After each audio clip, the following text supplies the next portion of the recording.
সম্মানিত মৎস্যচাষী ভাই ও বন্ধুগণ, আসসালামু আলাইকুম। আশা করি সকলে ভালো আছেন। আপনাদের সকলের সুস্বাস্থ্য কামনা করে আজকে আরেকটি নতুন ভিডিও নিয়ে আসলাম। তো সম্মানিত মৎস্যচাষী ভাইয়েরা, ভিডিওর মধ্যে আপনারা যে মাছগুলো দেখতে পাচ্ছেন এগুলো হচ্ছে অরিজিনাল ভিয়েতনামি শৈল মাছের বোনা। আপনারা যারা অরিজিনাল ভিয়েতনামি শৈল মাছের বোনা চাষ করতে চান বা সংগ্রহ করতে চান, তারা আমাদের ভিডিও স্ক্রিনে নাম্বারে যোগাযোগ করে মাছগুলো সংগ্রহ করতে পারেন। শৈল মাছ চাষের ক্ষেত্রে আপনি একক বা মিশ্রভাবেও চাষ করতে পারেন।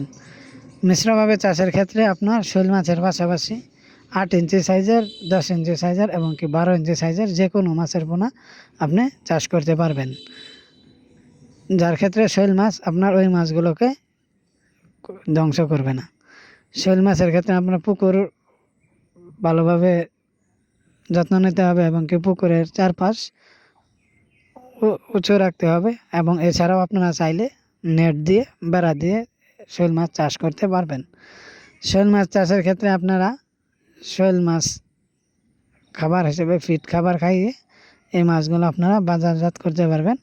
বাজারজাত করতে আপনার সময় লাগবে 1 থেকে 6 মাসের ভিতরে আপনারা এই শৈল মাছ বাজারজাত করতে পারবেন। এবং মাছ চাষের মধ্যে শৈল মাছ চাষ অতি লাভজনক একটি চাষ। তাই আপনারা যারা শৈল মাছ চাষ করতে চান তারা চাইলে আমাদের ভিডিও নাম্বার